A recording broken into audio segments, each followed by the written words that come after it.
Good evening, Florida, and welcome to Coastal Conservative News, where truth has a backbone and freedom still has a home. We're bringing you the bold stories and the real headlines and the voices that matter most, right here from the heart of the free state of Florida, from Tallahassee to the Suncoast. We're tracking the political shifts, community victories, and constitutional battles shaping the future of our state and our great nation. So buckle up, it's time to get informed, get fired up, and get involved.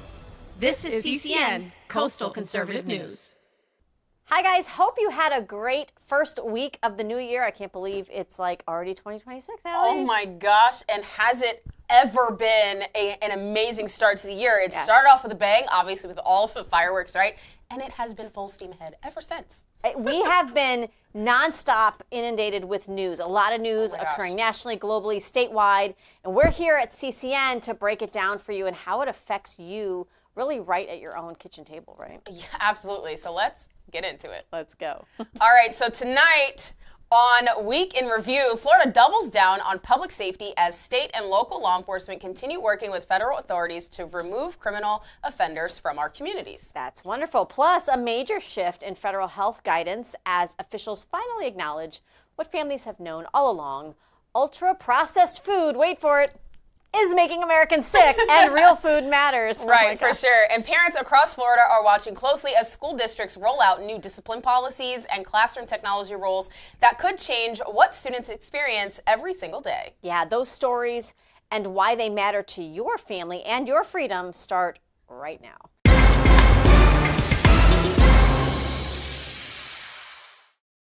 All right, this week, Florida officials highlighted continued progress under Operation Tidal Wave, a coordinated effort between state, local, and federal law enforcement targeting criminal illegal aliens. Thousands of arrests have now been made, and while other states are cutting ties with federal authorities and seeing chaos, Florida is doing the opposite, prioritizing public safety and cooperation. Yeah, here's what the headlines usually leave out, guys. When law enforcement works together, dangerous individuals aren't being released back into your neighborhoods, or local jails aren't overwhelmed, and taxpayers aren't paying for repeat offenders. All right, this isn't about politics. It's about the rule of law, and Florida is filling the gap where other states are not cooperating with the federal government. Obviously, when federal government and local government work together, everybody wins. There's also discussion around expanding detention capacity, which has already triggered legal challenges. Of course it has. But constitutionally speaking, states are not required to sit on their hands while communities suffer. Protecting residents is a core responsibility of government,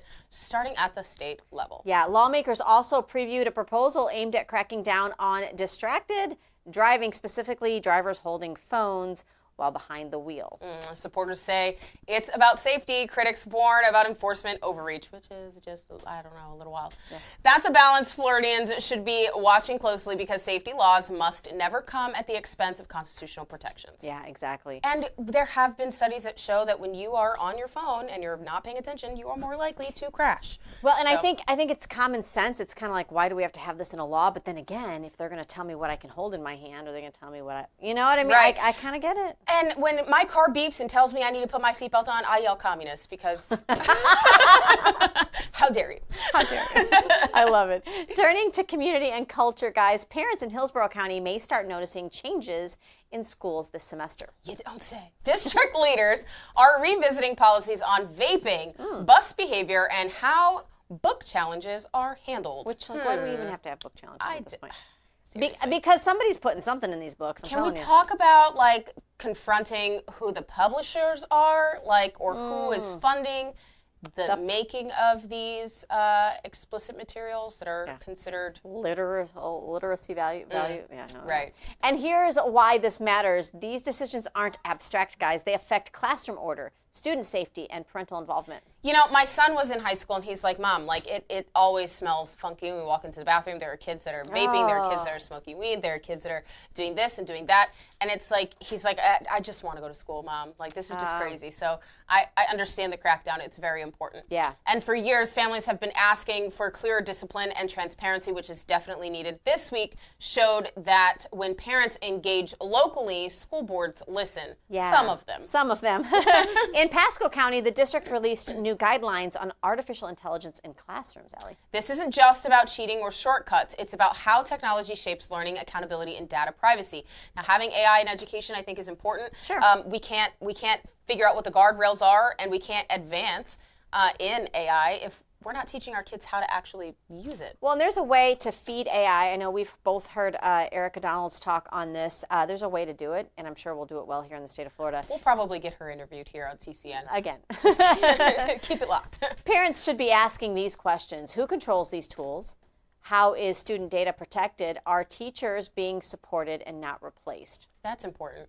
Culture doesn't change through Washington mandates. It changes through families, schools, and local decision making, especially where we need to see it most. Yeah, absolutely. Absolutely. We're going to move on to health and wellness, guys. This week brought a major shift in federal health messaging under the Make America Healthy Again initiative.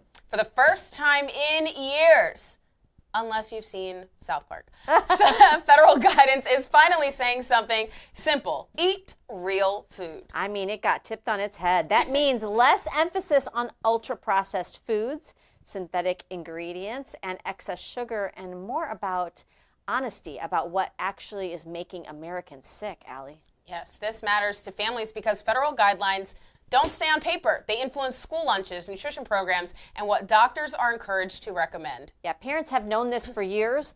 Health doesn't come from bureaucracy. It comes from informed choices and personal responsibility. Yes, also this week, a federal judge allowed a lawsuit challenging recent vaccine policy changes to move forward. Yeah, the court didn't rule on the outcome, but it did affirm something very critical. Transparency matters. Absolutely it does. In a constitutional republic, which is what we have, no agency is above scrutiny. Remember that. Yep. Public trust depends on open debate, due process, and accountability, especially in public health. That hasn't always been given, but we're thinking that's going to be the policy moving forward. For sure. On to the environment. Florida also announced new infrastructure funding focused on storm resilience, water management, and rural communities. This isn't about flashy projects. It's about protecting homes, farmland, and livelihoods in a state where weather is a fact of life. It is, although we said that once we renamed it the Gulf of America, we didn't have a big hurricane season, and I'm just saying. Just kidding. Maybe that has something to do with that. Smart infrastructure reduces flooding, protects ecosystems, and saves taxpayer money long term, Allie. Lawmakers also revisited environmental databases, debates around statewide standards versus local mandates, including issues like paper straw bans. Yeah, at the heart of this discussion is a simple question. Are policies effective or just symbolic? There's got to be some teeth in there. Yeah. And there has to be some enforcement of code and law that are currently on the books. No need for redundancy. Yeah. Floridians care deeply about clean water and conservation, but they also care about accessibility, science-based policy. Not the science that's bought and paid for, but actual science and common sense. Yeah, absolutely. All right, guys, pivoting now to sports. Florida's professional teams gave fans plenty to watch and in some cases plenty to evaluate heading into critical stretches of their seasons, Allie. We could start with the NFL.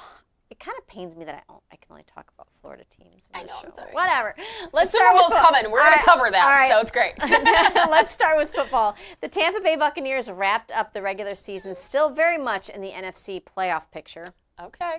And the Bucs finished the season strong defensively, ranking among the top teams in the NFC in red zone stops over the final month. Huge. It's amazing. That matters because playoff football isn't about flashy stats. It's about execution under pressure. Yes. Offensively, Tampa Bay leaned heavily on its run game late in the season, averaging over 4 yards per carry in the final weeks, a clear signal.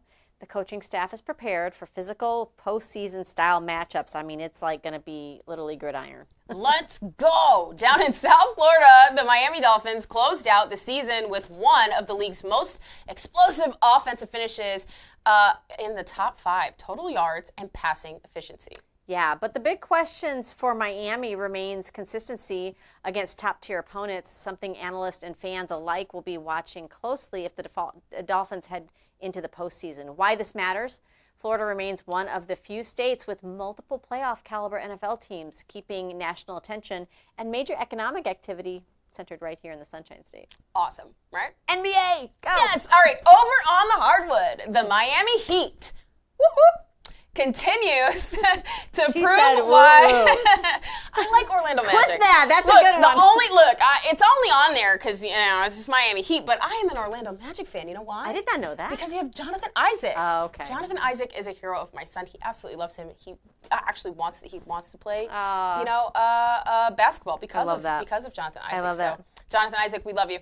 All right, so Miami Heat continues to prove why they're considered one of the most disciplined teams in the league. Yeah, despite roster changes and injuries early in the season, Miami entered January ranked near the top of the Eastern Conference in defensive efficiency, allowing fewer than 110 points per game. That defensive identity is classic Heat basketball. It's not flashy, but it wins games, especially late in the season when defense separates contenders from pretenders. Oh my gosh, I'm going to use that. That's really good.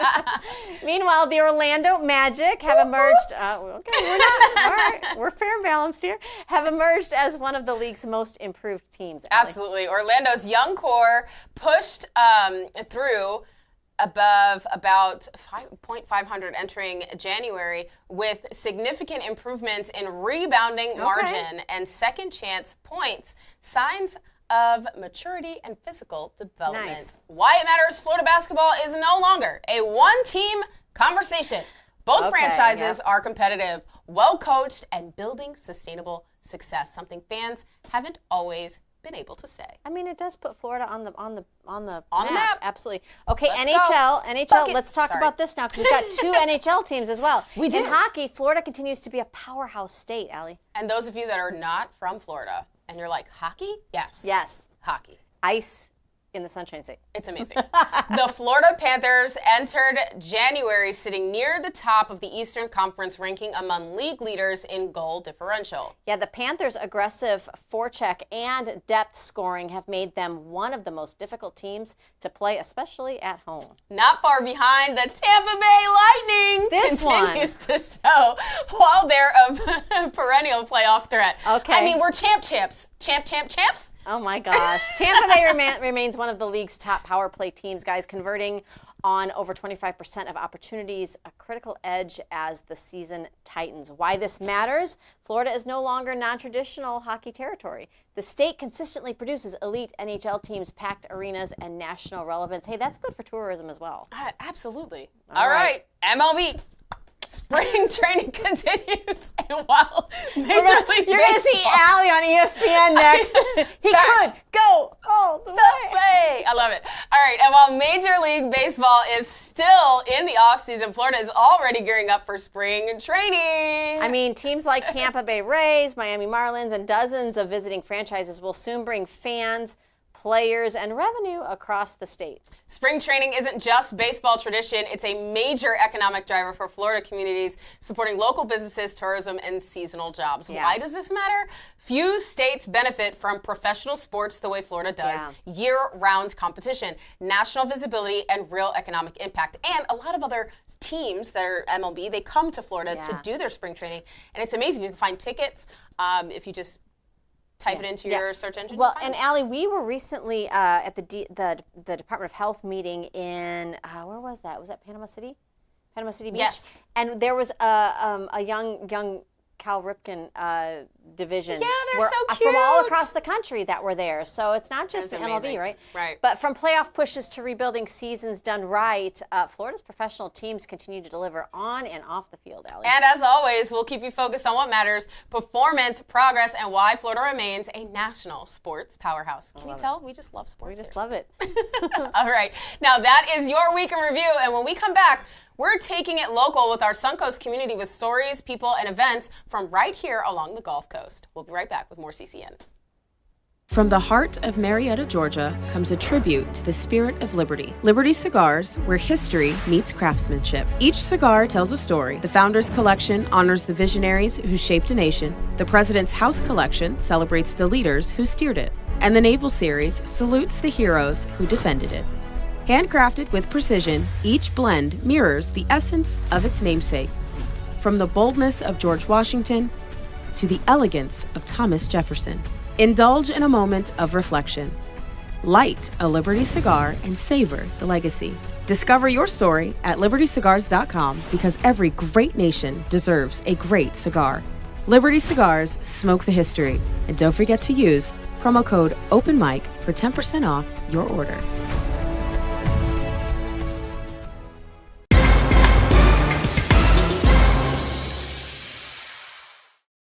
All right, now let's take a look at what's happening right here at home with our Suncoast community segment, the people, places, and events shaping everyday life across our region. Yeah, let's start with local businesses. A new locally owned small business has officially opened its doors in downtown Sarasota, adding to the growing mix of family-run shops and restaurants, bringing life back to the area.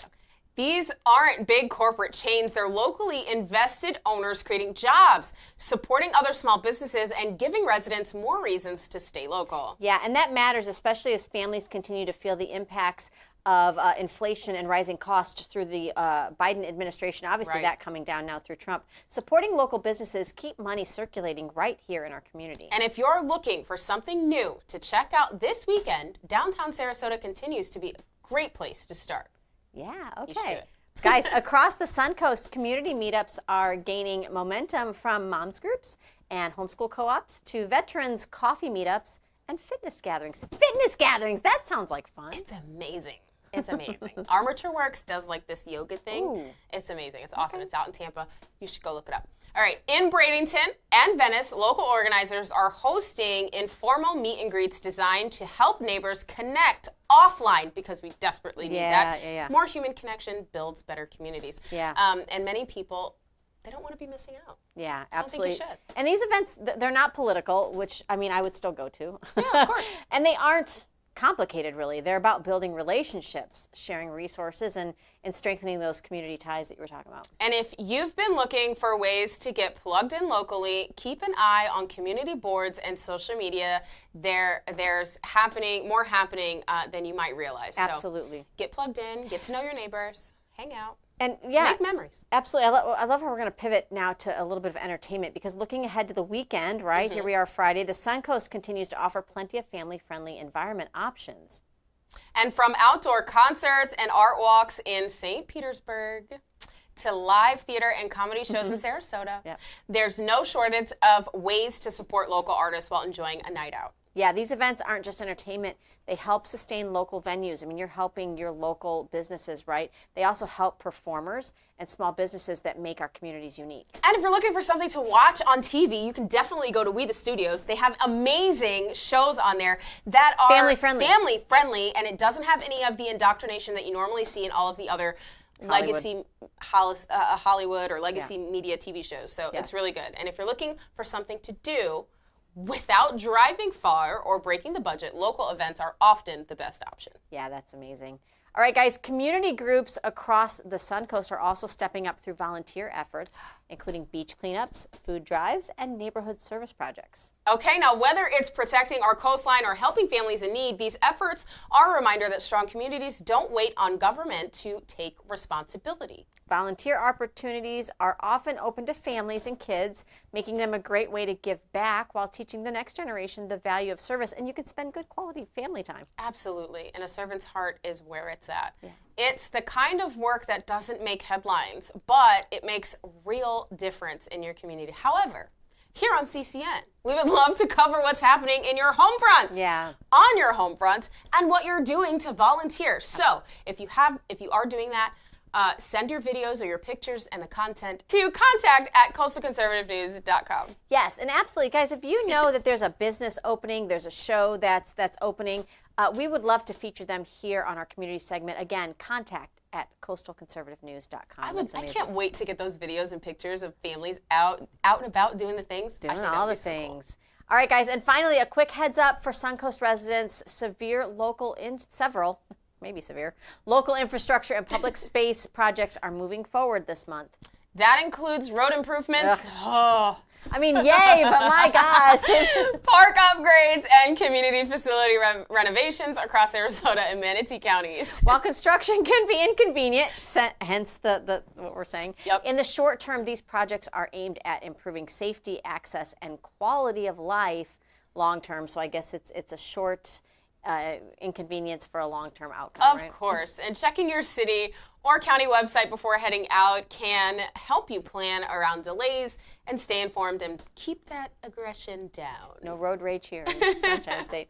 All right, guys, that's a look at what's happening across the Suncoast, from new businesses and local events to the people giving behind the scenes. And because community isn't built in Tallahassee or Washington, it's built right here at home in your backyard. That's right, guys. Stay with us. Political Pulse is coming up next, right after this commercial break. They call masculinity toxic, but the truth is, God calls it sacred. My name is Camden Bettinghouse, and I've seen how the world takes what God meant for us as men and turn it into this thing called toxic masculinity. I wrote Fearless Masculinity because my generation's been lied to. You know, we've been told to sit down, stay quiet, and apologize for being men. This world doesn't need weaker men. It needs men who are willing to stand up and become fearless. Men who protect their families, serve their communities, and live without fear. Fearless Masculinity is a roadmap to discover who God truly made you to be as a man. It's about rediscovering purpose, building courage, and stepping into who God truly calls you to be. If you're tired of being called toxic just for being a man, and you're tired of shrinking back, tired of silence, this book is for you. Are you ready to step up? If you are, go to CamdenBettinghouse.com to get more information and become a fearless man of God.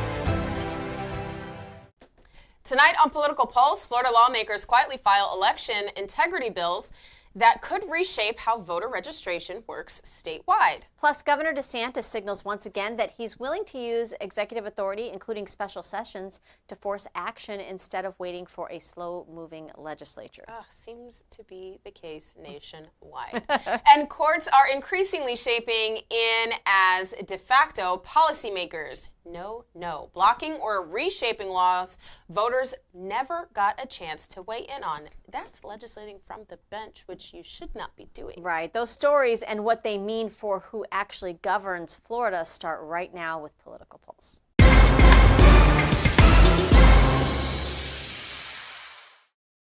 We start with the governor's agenda, where power in Tallahassee is often defined not by speeches, but by timing and authority. Yes, Governor Ron DeSantis continues signaling a clear governing strategy.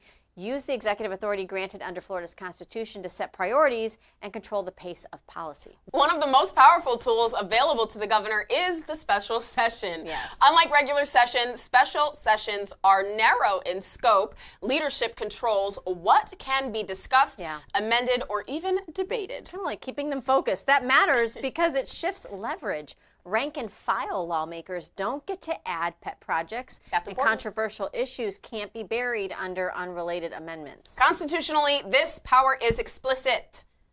Can I say that again?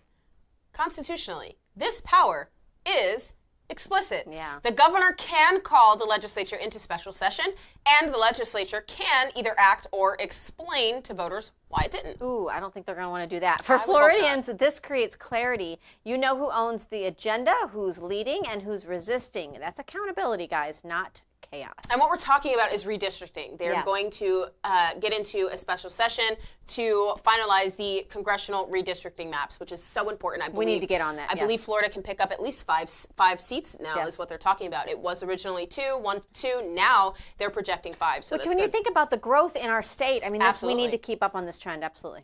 All right. Now, next up, Attorney General and law enforcement, where Florida continues to assert its authority. That's right. Florida's cooperation between state, local, and federal law enforcement continues expanding, particularly around immigration enforcement and criminal interdiction. This is where the Attorney General plays a crucial role. Very critical role, actually. Every enforcement action Florida takes is met with legal threats, lawsuits designed to stop policy through the courts instead of the ballot box. And I think that's why they're talking about it being federal inconsistencies, because we have federal court systems and these they're essentially judges that are legislating from the bench and keeping Florida law enforcement from actually doing what it's supposed to. Well, and then you get your district judges that try to do the same thing. So I think, like you said, legislating from the bench is not the intent behind the DOJ. Right. The constitutional question here is simple. States are not required to sabotage enforcement, whether it's federal or otherwise. Absolutely. Now, when Florida works with federal authorities, it reduces repeat offenders, lowers strain on local jails, and prioritizes community safety. It's important. I mean, that's when you live in the free state of Florida, not Minnesota. Absolutely. And when lawsuits follow, as they always do, the Attorney General becomes the state's shield, defending Florida's right to protect its citizens. Absolutely. All right, turning now to legislative and judicial actions, where some of the most important battles happen before most voters are paying attention. Yeah, this week, lawmakers reintroduced bills requiring proof of U.S. citizenship for new voter registrants. And despite media framing, this is not radical. Go figure. Citizenship is already a legal requirement to vote. The question is whether the state verifies it or simply assumes it. And this is very simple, Allie. If you look at even just your identification that you have, many people have been giving IDs, illegal or otherwise, illegals. So just presenting an ID does not do it. Does the ID designate whether you are a U.S. citizen? Currently, it does not. Under the Constitution, however, states control the administration of elections. That includes how voter rolls are maintained and verified, and that's important. What's predictable is what comes next. Lawsuits. Regardless of how careful these bills are written, legal challenges are guaranteed. It's almost like they just don't like Florida doing leading the way? Yes, leading the way. And that brings us obviously to a larger issue. Courts are increasingly being used as policy veto points, stopping laws before voters ever see the results enacted, really. Unelected judges or elected judges that are legislating from the bench issuing injunctions now routinely override legislative intent. That's not checks and balances. That's substitution. Yeah, it's usurpation, actually. Right. When policy debates move from legislatures to courtrooms, voters lose their voice and taxpayers end up footing the bill. And that is not how we are supposed to operate. Now to education and cultural policy, where local decisions are quietly shaping Florida's future. Across the state, school boards are adjusting their discipline policies, technology rules, and curriculum oversight, not because of necessarily like federal mandates, but because parents are paying attention locally. And let's not pretend like parents are not driving the federal policy on education. Yeah. I mean, it is actually happening, and we're winning. So Yeah. this is the critical political pulse moment. School boards are becoming the front line of cultural policy. They always have been since 20. Well, this is why the left largely fights for the school board. For the school board elections, because you really are the grassroots in your community.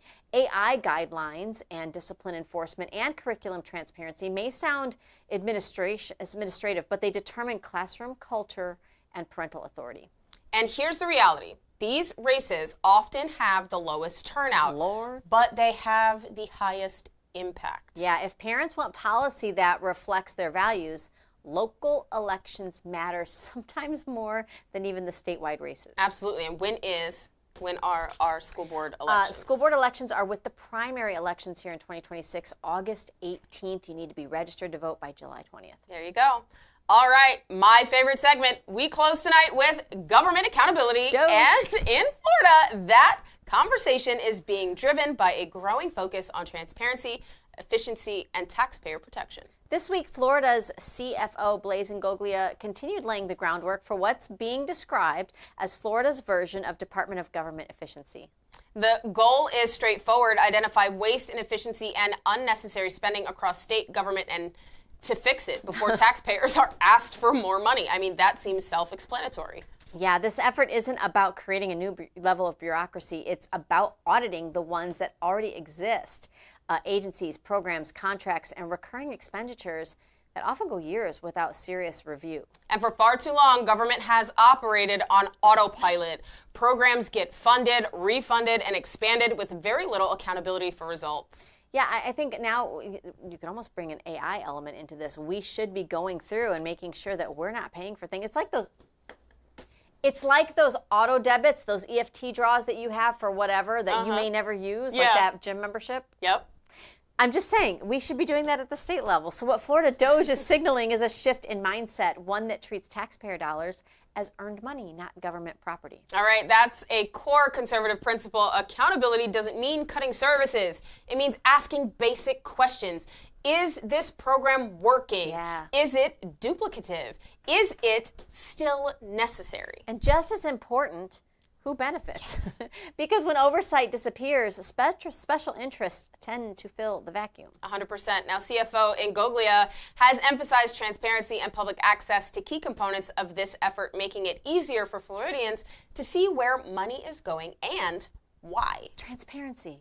Who would be against that? That matters because accountability shouldn't depend on investigative reporters or moms who become investigative reporters or lawsuits. It should be built into the system. Right. Now, at the kitchen table level, this affects everything from insurance regulation to infrastructure spending to how efficiently agencies respond during emergencies. And politically, it sends a clear message. Florida isn't waiting for any other state or even Washington to clean up government. It's doing the work at the state level. Maybe we'll lead and the rest of the nation will follow. 100%. I feel like Florida is the only state that actually has a Doge because of the efforts of Elon Musk and what has been done nationally at the Doge level. And what Blaise Ingoglia is targeting, I mean, he's called Gov Gone Wild for a reason. I mean, he's literally exposing how local government especially, has gone wild with their tax dollars, and they're trying to bring down property taxes or completely eliminate them altogether. And we are finally figuring out how to Doge our school boards. I am so excited for this. Coming to a school board near you. I can't wait.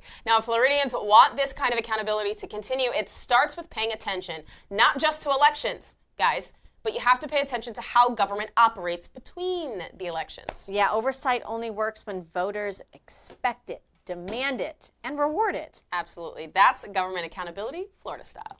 I love that. Here's the takeaways from this week's Political Pulse. If Floridians don't engage early, bills get decided quickly, quietly. Courts step in loudly, and voters are left reacting instead of governing. Pay attention before session starts. Actually, it's getting underway now. Watch committee hearings. Know who represents you. Because in Florida, the fight over who governs voters, legislators, or judges is happening right now. You got to lock in. Absolutely. That's Political Pulse. We'll keep watching it so you don't have to chase it.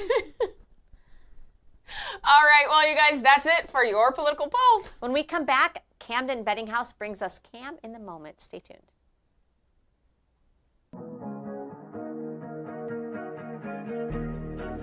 Hi. Hello. How are you? We are here to get an IV. An IV. I heard you have an IV room? Yeah, absolutely. You just head right back this way. Awesome. Thank you. Knock, knock. Hello. Hi, I'm Michelle. I'm Sarah. Sarah, this Hi, is Al. Allie. Nice to see you. How can I help you? We're stressed. We're moms. We've got multitasking going on. I feel like I fall victim to like a brain fog a little bit. I don't know if that's my age or whatnot. You need a little bit of clarity, a little bit of energy. Yep. Right? Is there of an IV that you would recommend for that? Of course. Come in, have a seat. Thank you. We call this the brainstorm. The brainstorm. The brainstorm. Come visit We the People Health and Wellness Center. Where medical freedom exists. Welcome to Cam in the Moment here on Coastal Conservative News. My name is Camden, and here are your week's biggest moments coming up.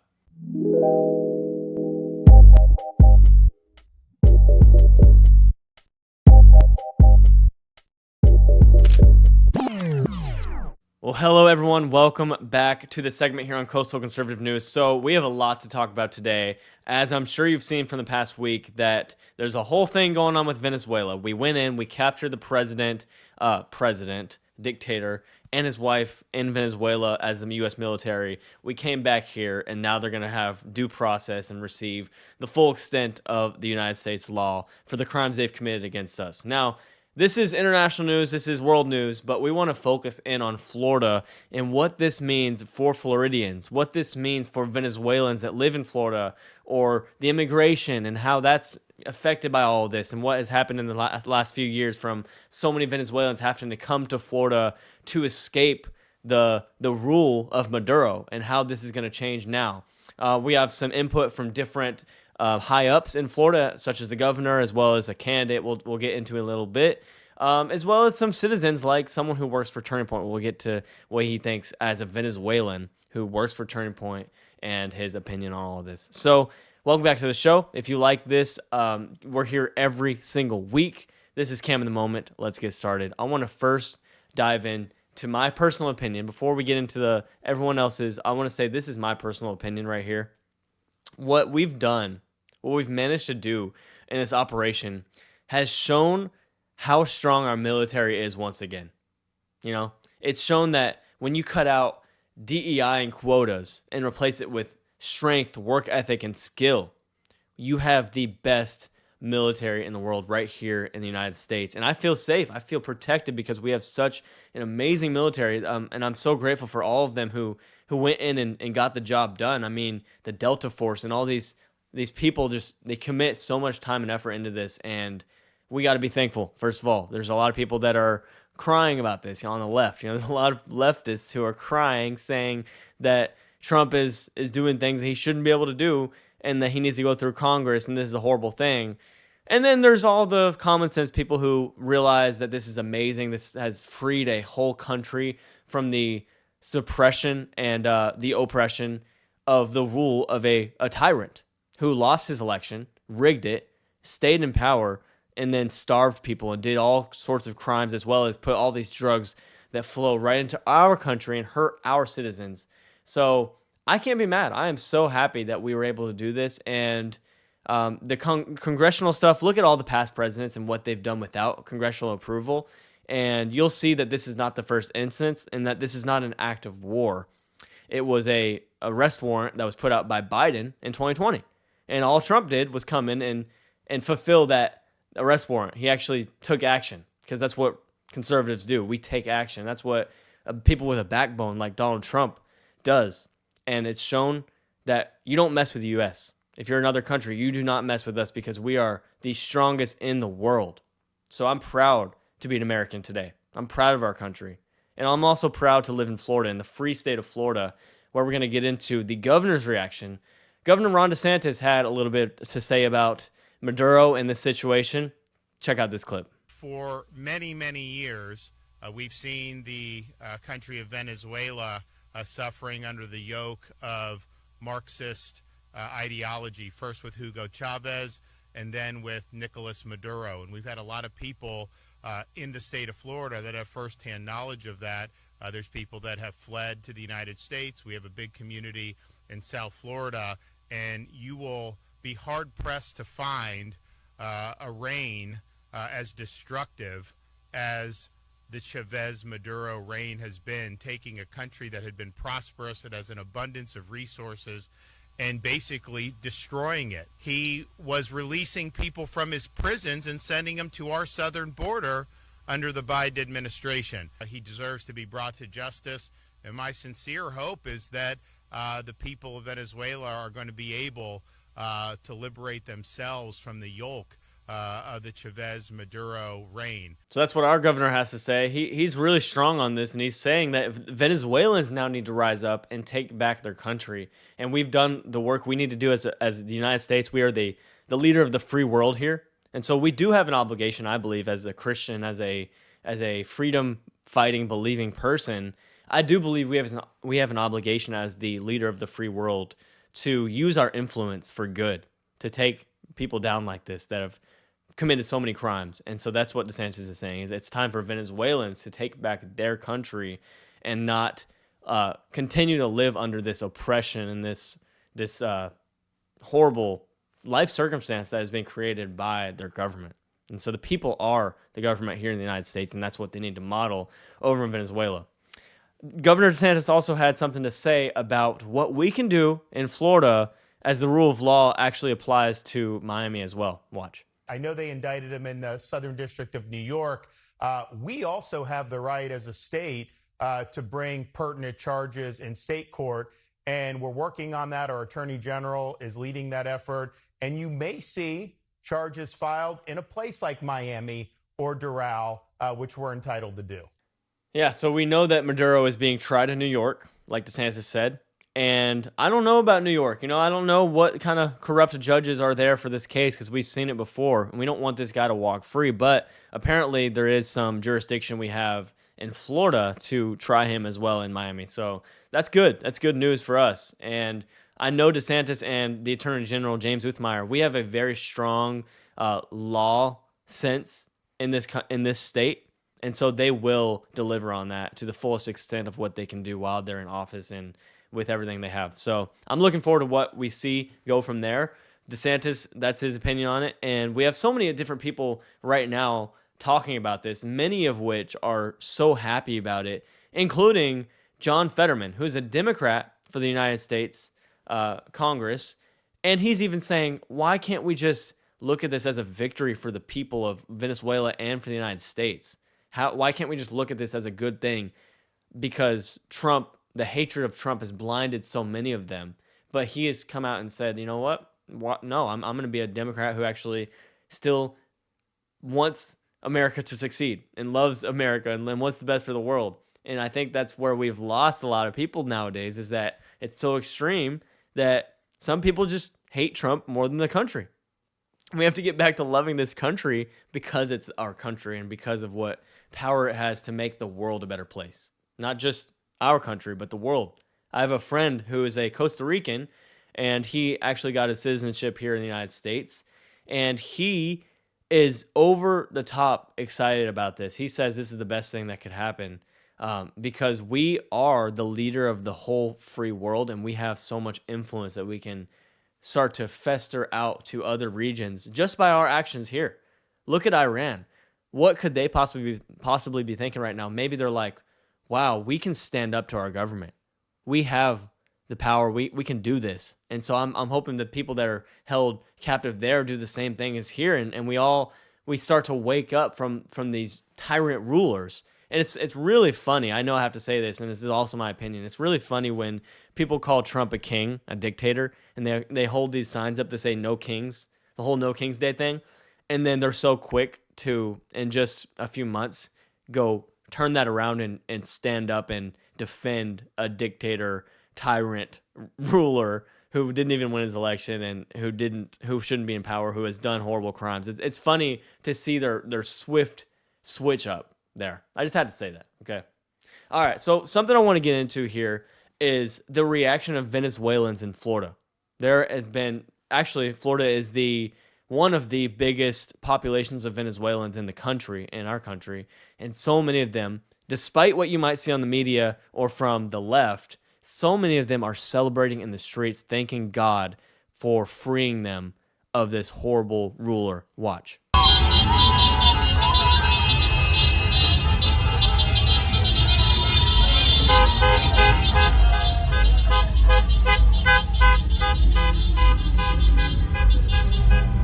It's just beautiful to see. It really is. And someone who works for Turning Point, he's a Turning Point field representative in Florida. His name is Jorge Galicia. And he had this to say on Instagram about this. He says, Gloria in excelsis Deo. Gloria a Dios en las alturas. Glory to God in the highest. That is what the people of Venezuela, even people in the United States who have had to come here because of the danger they were in there, even them, they're all so just thankful, grateful, and giving all the glory to God for what he's been able to do to liberate them. This is liberation for the whole country, millions of people. And there's people in the United States crying about it. Come on, guys, wake up. Let's be real about this. Let's look at how happy the real people affected by this are and stop listening to little crybaby liberals that are just hating Trump. So because he did it, they are against it. It's ridiculous. It's crazy, actually. And so we're not going to keep living like that. We're not going to just listen to them. Get over it. Get over yourself and your Trump derangement syndrome and have some respect for the people that have fought for this in the country and who are so thankful to Donald Trump for being a strong president and liberating all of them from this. It's amazing. All right, one more person I want to get to on this case is actually a candidate for governor of Florida, James Fishback. He has some strong opinions about many things, but even this Venezuelan issue and what it means for all the immigrants I was talking about that came here in Florida because of what was going on there. He had some things to say about that and what it means for all of them and what they should do now that maybe it's getting better there. Check this out. We have Over 100,000 Venezuelan migrants living right here in Florida. Let's give them a country they can move back to so we can remigrate them out of here, whether they want to or not. It's time for them to go. And so I am against foreign wars. I am against military intervention that leads to nation building. But as America first, then we have to recognize this old principle of the Monroe Doctrine. We have to own what happens in our hemisphere. Principally because what happens in Venezuela is directly affecting communities right here in my state of Florida. You know, I got to give to him. He's right about that immigration has been a huge factor in the cost of living going up and the housing crisis and all these different things that have played directly into our state and millions of people in America. As he said, over 100,000 Venezuelan immigrants came to Florida, and it's time for them. Maybe not yet. I don't know how good it is yet. I think we'll see in the coming weeks how good it gets there. And maybe I know we're still in control of the state or the country, but we will see where that goes and who takes leadership and if it's changing and if there is a chance for these people to go back and reclaim their country like Fishback is saying here, because it's probably the best for the best. Everyone wants that. Even the Venezuelans, they want to go back. A lot of them want to be there, and now they're actually getting a chance to rebuild the country that they love, just like us. I think that's where we have to end this in our minds is we need to think like they're thinking and rebuild our country. We need to build it up, not tear it down. I think one of the biggest threats for us here in America is the people inside it. We are going to tear ourselves apart, and we actively are. We've seen that so many times, time and time again, of other people who are just not grateful for this country. They don't love it. They burn American flags. And as far as I'm concerned, in the state of Florida, we're going to be the state that leads the way in rebuilding this country from the ground up. No matter how bad it's gotten or how bad it gets or where we go from here or how good it gets, we're going to be the ones that take initiative, just like DeSantis has been. He's been a leader of this country as a governor.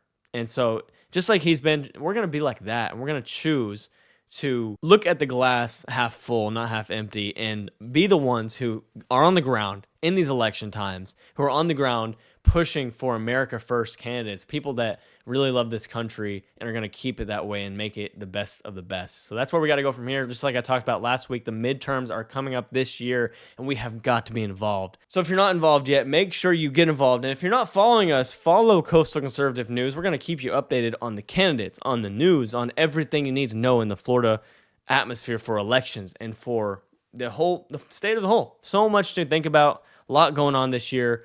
This is the best place to be. You got to come back here for your news. And also follow me on Instagram, on all platforms actually, at Camden Trey B.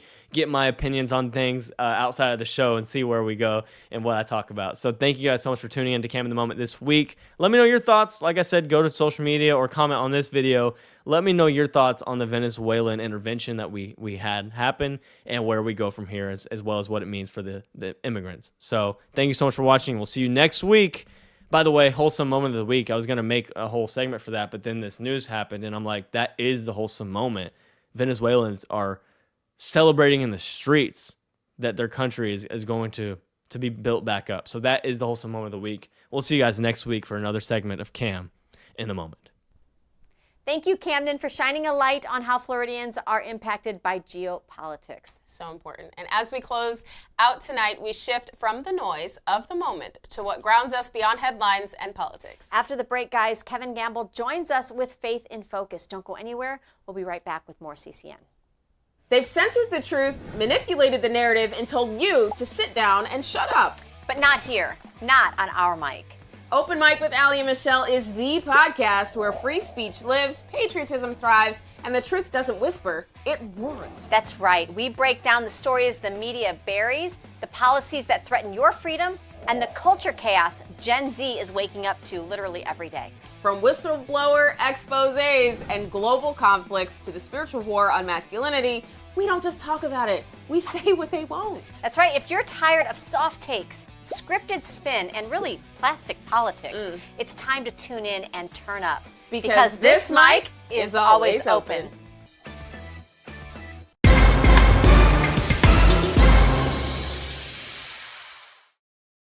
Hello and welcome back to Faith in Focus. Today we're tackling a timely topic, the Bible's authority in a skeptical age. It's January 2026, and if you're paying attention to culture, you know skepticism toward the Bible is everywhere. Questions swirl about science. Does evolution contradict Genesis? History, are these stories just myths? Morality, how can an ancient book guide us on issues like gender, sexuality, and justice in our modern world? Trending opinions on social media and in the news often clash with Scripture, leaving many wondering, why prioritize the Bible over what's popular or feels right today? Friends, this isn't new. The early church faced skeptics too, but the Bible stands firm because it's not just a human book, it's God's breathed word out. Let's explore why it remains trustworthy and relevant, addressing doubts head-on while encouraging deeper study. First, let's acknowledge the challenges. In our age, science is often pitted against faith. Some claim the Bible is anti-science because of creation accounts or miracles. But here's the truth. The Bible isn't a science textbook, it's a revelation of God. It speaks truthfully about the world we made. Many groundbreaking scientists like Isaac Newton or modern ones like Francis Collins were and are believers who saw no conflict. Recent discussions, even in 2025 to 2026, lectures from Christian biologists and theologians affirm compatibility. Evolution mechanisms can describe how God created, while Genesis reveals why and who. The Big Bang, it aligns with in the beginning God created. Miracles aren't anti-science, they're God intervening in His creation. True science and Scripture harmonize because all truth is God's truth. On history, skeptics say that the Bible's accounts are unreliable legends, but archaeology keeps confirming it. Just look at 2025's top discoveries, a necropolis at Colossae tying into Paul's letter, evidence of Megiddo, supporting battles with Egyptian Pharaoh Necho, Assyrian inscriptions in Jerusalem matching biblical kings, even early Christian sites north of the Alps. These aren't coincidences, they're external evidence that the Bible's historical claims hold up under scrutiny. No other ancient text has this level of ongoing verification as well. Morality is where the rubber meets the road today. Culture says truth is relative, follow your heart, redefine gender, pursue happiness however. But the Bible grounds morality in God's unchanging character. Issues like sexuality, life, and justice aren't trending opinions, they're rooted in creation ordinances. Marriage as God designed human life as sacred. In 2026, we're seeing erosion even within some churches, treating Scripture as inspirational but negotiable on cultural hot buttons. Yet, biblical truth offers freedom, not oppression. It addresses our deepest needs, forgiveness, purpose, eternal hope, in ways fleeting trends never can. So why prioritize Scripture over trending opinions? Because trends change. God doesn't. Psalm 119:89 says, "Your word, Lord, is eternal. It stands firm in the heavens." Jesus even himself said in Matthew 24:35, "Heaven and earth will pass away, but my words will never pass away." The Bible is trustworthy because it's preserved remarkably, thousands of manuscripts closer to originals than any ancient work of antiquity. Fulfilled prophecies like Israel's history or Messiah details. Transformative power. It changes lives as countless testimonies show unity. Written over 1,500 years by 40 authors, yet one cohesive message of redemption. If you're doubting, that's okay. God invites questions. The Bereans in Acts 17 search Scripture daily to verify teaching. Dive in yourself and check it out. Start with the Gospels. See Jesus' authority. Prioritizing Scripture means letting it challenge us, not the other way around. In a skeptical age, it anchors us in truth and sets us free. As we close, remember 2 Timothy 3:16 through 17. All Scripture is God-breathed and is useful for teaching, rebuking, correcting, and training in righteousness, so that the servant of God may be thoroughly equipped for every good work. Don't let doubts derail you. Let them drive you deeper into God's Word. It's relevant because it reveals the God who loves you eternally. Thanks for joining me today. If this encouraged you, share it and join me next time. God bless. Wow, thank you, Kevin, for addressing the real doubts in a skeptical age swirling in our culture today and showing how Scripture stands firmly. It is a never firm changing foundation for a reason. All right, now remember, if there's a story happening in your county, your school board, your city council, or your neighborhood. Community event, volunteer thing that you're doing. We want to hear from you. Visit us at coastalconservativenews.com or call our tip line, 941-487-7441, to share your tips and stories. That's right, guys. Stay informed, stay engaged, and stay Florida strong. I'm Allie Leger. And I'm Michelle Posey. Did you flex? I did. And this is Coastal Conservative News, guys. I hope you have a great weekend. Good night, and God bless the free state of Florida.